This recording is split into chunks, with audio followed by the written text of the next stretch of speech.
Olá, meus camaradas! Hoje nós vamos dar continuidade ao segundo capítulo do livro A Capoeira Escrava, do professor Carlos Eugênio Lima Soares. O que é que nós vamos ver hoje, né? As prisões, os processos relacionados às capoeiras no século XIX. Vou colocar aqui os pontos, né? Assistam o vídeo até o final para entender. Vamos ver as devassas, os livros do Calabouço, Libamos, Presiganga, o Dique da Ilhas das Cobras. Como eu falei para vocês, o livro do professor Carlos Eugênio é um livro muito denso, né? Tem muitas coisas que a gente precisa ir ponto por ponto para poder compreender, certo? Aí eu trouxe aqui para vocês uma definição que não está no livro do professor Carlos Eugênio Líbano Soares, mas que eu acho importante, porque o que acontece? Muitas vezes você compra uma obra, começa a ler o livro, e aí vai aparecendo as palavras, e você não sabe, né? Como é que o que é isso aqui? Não estou entendendo, e acaba largando a leitura de lado. Eu sempre tive muita dificuldade para ler, principalmente para entender o que eu lia. Não por falta de esforço, mas porque eu estudei a vida inteira em escola pública. Na época, né, já entregando a minha idade, não sei como é que está hoje, né, a gente não aprendia a interpretar texto. E aí, veja bem, né, não estou falando mal da escola pública, vou abrir só um parênteses aqui, porque se não fosse por ela, talvez eu nunca tivesse chegado até aqui, né? Então a escola pública foi minha base, foi meu chão. Mas é por isso mesmo que eu sou a favor, por exemplo, das cotas. Na minha época não tinha cota, mas hoje eu sou a favor das cotas, porque cota não é esmola, cota é justiça social. Porque quem sai da escola pública sabe competir de igual para igual com quem teve tudo é como correr descalço, né? Numa pista de pedras, contra quem já tem tênis, quem tem treinador, é muito mais difícil. Mas eu corri muito, né? Porque, como não tinha cotas, eu tive que me esbagaçar para passar no vestibular, mas tudo bem. Eu entrei na universidade pública, aí veio outro baque, né? As leituras eram bastante difíceis, complexas. Eu não tinha recurso, né? Já falei para você em outro vídeo. Assista o canal, faça aí uma maratonazinha uma Odalisca Flix, né? Porque na época não tinha internet, né, minha gente? Não tinha acesso. Existia internet, mas a gente não tinha acesso a computador. O que tinha para mim? A biblioteca da universidade. O que eu fazia? Eu ia para lá, pegava dicionário, tudo quanto era tipo, dicionário de português, de filosofia, de sociologia, tudo eu lia. Eu lia com o dedo, eu lia com o coração, eu lia de todo jeito, todo o tempo que eu tinha. Voltava 1000 vezes a cada página para entender, porque eu sabia que aquele fosse a minha saída. Saída de onde, eu dali? Saída da extrema pobreza. Depois eu conto essa história para vocês também. Quando eu não estava em aula ou trabalhando, sim, porque quem estuda e não tem, né, não nasce em berço de ouro, tem quem banque, também tem que trabalhar. Eu estava na biblioteca, ou trabalhando, ou em aula, ou na biblioteca. Então, quando eu chegava em casa, ainda tinha as coisas, né, que toda mulher sabe, né? Louça, roupa para lavar, menino pequeno, e o marido, naquela época, extremamente machista. Quando eu pedi ajuda, sabe o que ele dizia? Ele dizia: você que quis estudar, então agora se vire. Eu me virei. Corri atrás, com muita dor, às vezes com raiva. Mas hoje, 25 anos depois, ele já mudou, viu, minha gente? E eu também mudei. Mas eu conto isso para você, não é para você assim sentir pena. Pelo contrário, eu conto porque eu quero que a minha vulnerabilidade seja a sua força, porque eu sei que muita gente, especialmente nós mulheres, né? Os homens também têm muita dificuldade, mas nós mulheres periféricas, e não vou nem falar das mulheres negras, que essas sofrem mais ainda, e eu não tenho como mensurar, né? Só quem sabe é quem passa na pele. Mãe, trabalhadora, às vezes a gente fica exausta. E ainda tem que fazer bonito na roda, né? Porque muita gente fala, quando a gente começa a estudar, olha, estuda tanto, mas na roda, sei lá, né? É, meu camarada, se você resolver estudar, vai escutar coisas, mas não desista. O que eu aprendi nesse caminho foi que dá para fazer tudo, né? Tudo que a gente quiser. E eu não estou aqui para dar uma de vítima, não, nem colocar a culpa em ninguém, né, no meu marido, nem ninguém. É só para dizer que você consegue, você precisa tentar. Se a gente não tentar, não tem como saber. O estudo é um caminho. Às vezes é duro, sim, eu sei que é difícil, mas é um caminho, ele está aí aberto, esperando que você tome o seu lugar. Então toma conta de tudo, toma conta, mesmo com dor, com a sua história, com tudo que você está passando. Vai estudar, porque estudar é um ato de resistência. E você, meu camarada, é forte o suficiente para florescer, para resistir. Porque se eu conseguir, você também consegue. Por isso que eu estou aqui nesse canal para te ajudar.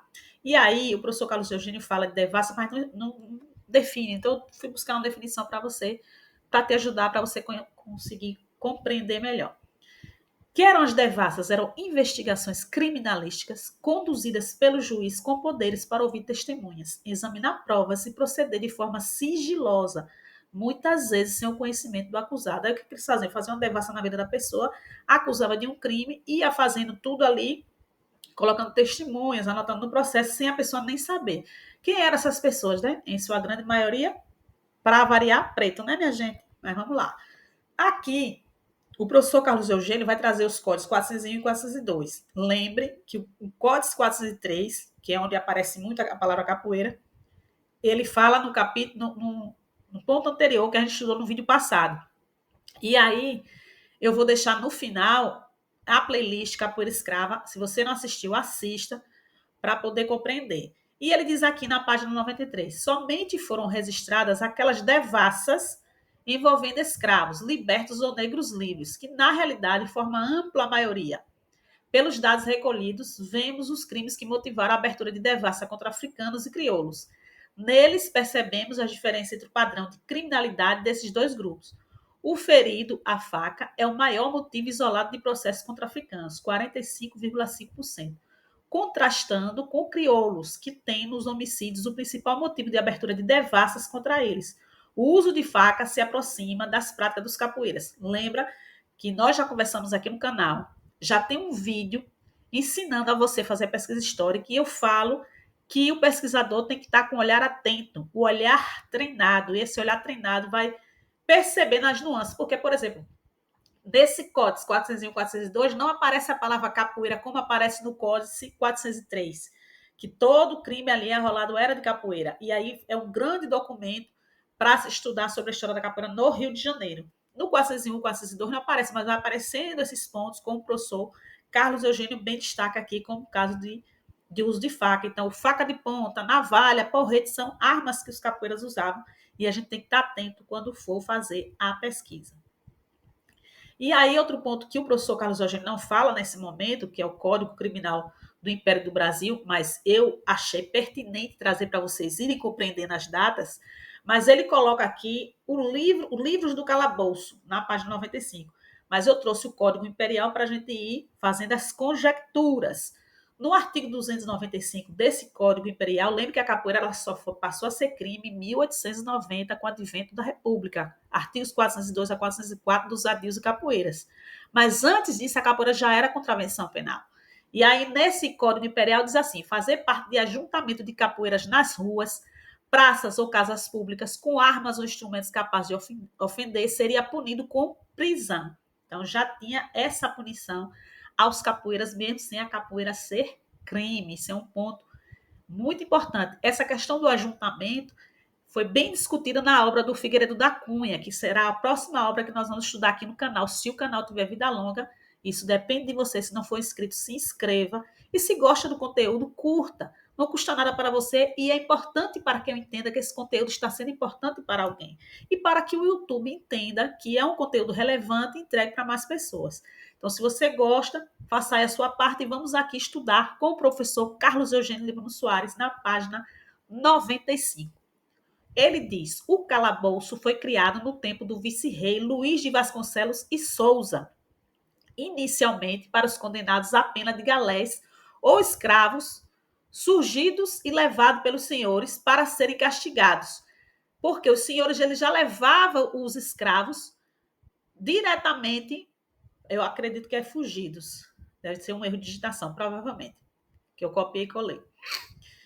Deve ser escravos surgidos, levados pelos seus senhores para serem castigados. O próprio senhor do escravo levava por uma espécie de punição, né?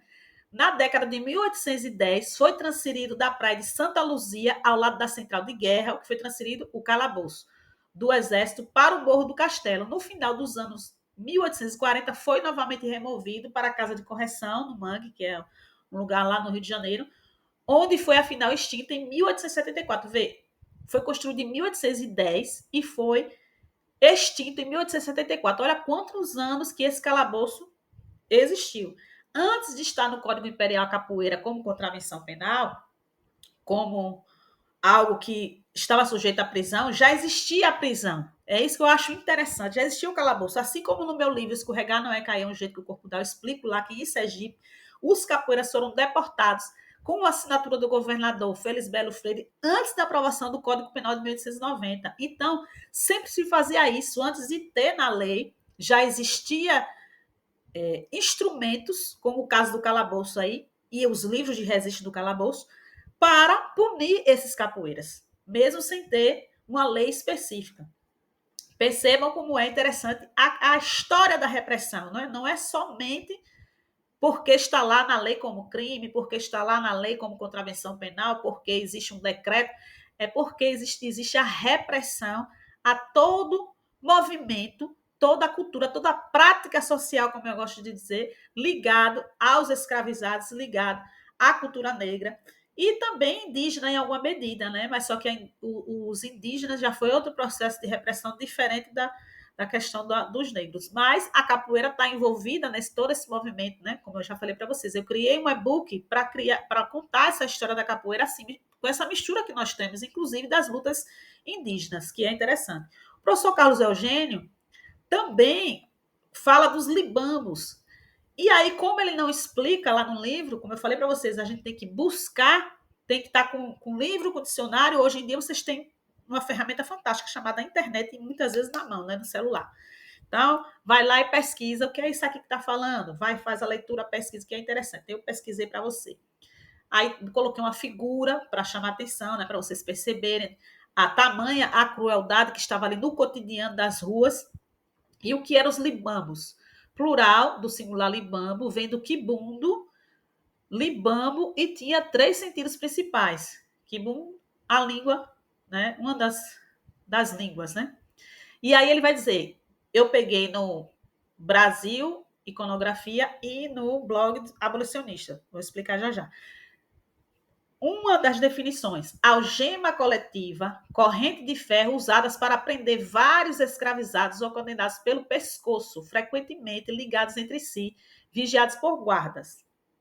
2. Pena ou instrumento de tortura, o libambo podia possuir haste com chocalhos para denunciar tentativas de fuga, ou pontas retorcidas que se prendiam em árvores, dificultando escapar. E o 3, o sentido figurado, bando ou turba, usado em expressões como libambos para iniciar grupos ou ajuntamentos. Ou seja, alguns grupos ali que podia ser de capoeira, podia ser de outros jogos, como a gente viu no vídeo passado, né? Que vários jogos tinham relação com a capoeira ali, com o movimento. Então, como o jogo da pancada, por exemplo, poderia ser ali chamado também de libambo. Isso é interessante. E aí eu fui buscar e trouxe aqui a fonte para vocês conferirem. É muito importante que você, pesquisador, capoeira, eu quero pesquisar capoeira, eu quero estudar a minha arte. Você cite as fontes, porque acontece muito do pessoal pegar, reproduzir o que não é seu e não citar as fontes. E se você for publicar isso, ou escrever isso, seja num blog, seja no seu grupo de capoeira, isso é plágio. E plágio é crime previsto no nosso Código Penal. E o que é que acontece? Muitos, às vezes, não é nem por maldade ou não é por conhecimento, chega lá, faz um textinho, joga, muitas vezes no grupo de WhatsApp, já aconteceu até em grupos que eu sou administradora, joga lá como se o texto fosse seu. E não é. Vários textos meus, de artigos meus, a pessoa vai lá, copia, cola, tem que fazer como eu fiz aqui. Isso aqui é do professor Carlos Eugênio, isso aqui eu pesquisei, isso aqui eu estou dando uma definição minha. Esse aqui foi no Brasil Iconografia, foi no blog abolicionista. Vocês citem as fontes. É muito importante. Esse canal pode ser uma fonte de pesquisa para você. Você pode estudar, vai escrever lá e diz, olha, canal Caimães, capoeira, imagens e signos. Peguei esse. Isso aqui pode ser uma fonte. Então, se é uma fonte de estudo para você, se inscreva no canal e toque no sininho para continuar estudando conosco, tá bom?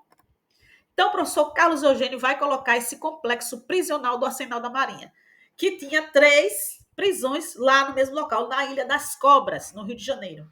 O primeiro local, a Presiganga. O que é a Presiganga? É um navio-prisão. Nesse navio eram levados presos e ali era uma espécie de triagem. Para onde? Para o ponto 2, que é o Arsenal da Marinha propriamente dito, e o 3, a obra do Dique. A obra do Dique era a obra de trabalhos forçados. Que muitos capoeiras saíam da Presiganga, já ia para a obra do Dique, porque, olha, trabalhar pesado, muitas vezes acorrentado, e o sofrimento era grande. Então, a Presiganga servia mais ou menos como uma triagem, era um navio-prisão, um nau que ficava lá atracado na Ilha das Cobras, o Arsenal da Marinha propriamente dito, e a obra do Dique, que era a parte que a penalidade era um pouco maior, porque você ia fazer trabalho forçado de construção, né, naquela pedreira, para construir o dique, certo? E aí o professor Carlos Eugênio, nas páginas 96 e 97, ele vai dizer assim: os capoeiras legalmente ficavam apenas 3 meses, ou seja, estava lá nos registros, dependendo, se ele está estudando o período joanino, né, de Dom João. Antes do Código Imperial, tinha uma certa jurisprudência que era 3 meses. Mas a crônica policial informa de cativos que ficaram anos esquecidos dos senhores das autoridades. Os escravos em trabalhos forçados estavam oficialmente em regime de correção, que era como eufemisticamente as autoridades se referiam aos cativos submetidos aos extenuantes serviços pesados, como né, a quebra da pedreira do futuro DIC. Por quê? A quebra da pedreira era a penalidade máxima, né? Você fazer trabalho forçado, quebrar aquela pedreira, muitas vezes com corrente nos pés. Era um trabalho bem extenuante, bem difícil.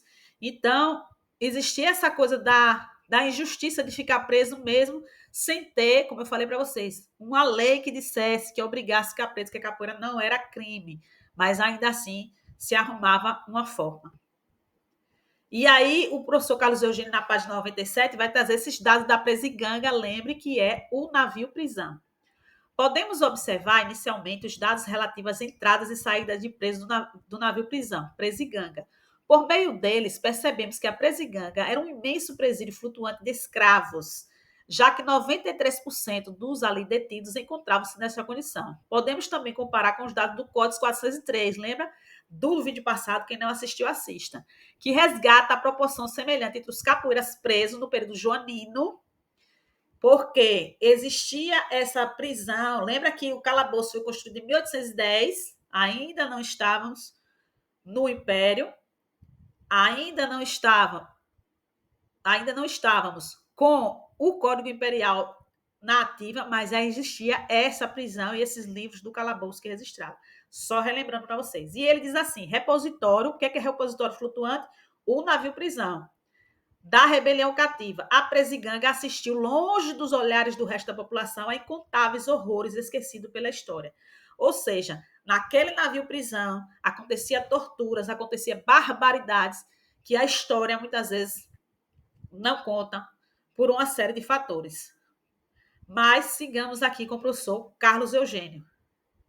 Ele vai falar na página 99 sobre o dique da Ilha das Cobras. Lembre que esse arsenal da Marinha ficava na Ilha das Cobras, no Rio de Janeiro. Ele vai dizer: o DIC recebe mais da metade dos remetidos pela Presiganga. Cerca de 56% dos presos da Marinha iam para o DIC. Presta atenção. E 29% para o arsenal propriamente dito. Porque a Presiganga, que era um navio-prisão, servia como uma espécie de triagem. E ali acontecia que 29% ia para o arsenal da Marinha, ficava no arsenal da Marinha, e os 56% iam para a obra do Dick. Quem ia para a obra do Dick, de sua grande maioria? Os capoeiras, porque era quem dava dor de cabeça, que era. E lembra dos vídeos passados? Assistam a playlist A Capoeira Escrava, para poder entender o fio da meada. Os capoeiras estavam envolvidos com política, os capoeiras, eles estavam envolvidos com as sociedades secretas, então tinha toda a nuance, não era só como o jogo da pancada, que estava ali na pancada na rua e pronto, né? Tem até o PDF do jogo da pancada, para a gente não se alongar aqui, quem quiser, sabe, já é só pedir no comentário aí, eu quero o PDF, professora Dalisca, do jogo da pancada, porque é bem interessante essa relação que a gente pode fazer com a capoeira. Então, ele vai dizer o quê? O Dick e sua torturante pedreira são o coração dessa verdadeira ilha do diabo, entre aspas, carioca, usando a expressão que tornou famosa a célebre prisão da Guiana Francesa. Na Guiana Francesa, a prisão que foi denominada Ilha do Diabo era muito pior do que essa, que era afastada, que era próxima da cidade, tinha uma série de fatores com anotações diferentes, mas que a gente pode fazer essa analogia por conta do sofrimento das pessoas ali presas, ok? Como vocês sabem, nós estamos estudando aqui a Capoeira Escrava, do professor Carlos Eugênio Libano Soares. Tem o meu livro Escorregar Não É Cair, um jeito que o corpo dá. As configurações da capoeira em Sergipe no século XIX. O próximo livro, que vai ser a Capoeira em São Paulo. Tudo isso aqui você pode comprar, adquirir, clicar no link da descrição, beleza. Se não puder comprar, continua aqui no canal, continua seguindo o canal. E se não for inscrito, se inscreva, que é muito importante para que eu possa continuar aqui, para que eu tenha essa motivação, porque a vida é feita de trocas, né? A vida é feita de ida e volta. Eu te ajudo, você me ajuda, digamos assim. E o que é que eu estou falando com vocês? Quem quer realmente estudar pode estudar gratuitamente. Às vezes o livro é maravilhoso. Eu amo o livro. Eu acho que é maravilhoso. Existe um custo, os autores fazem uma pesquisa densa, e fora o custo de produção. Quem sabe, quem faz livro no Brasil só como é difícil. Então é importante que a gente compre os livros. Mas quem quer estudar não precisa comprar livro. Precisa estar atento.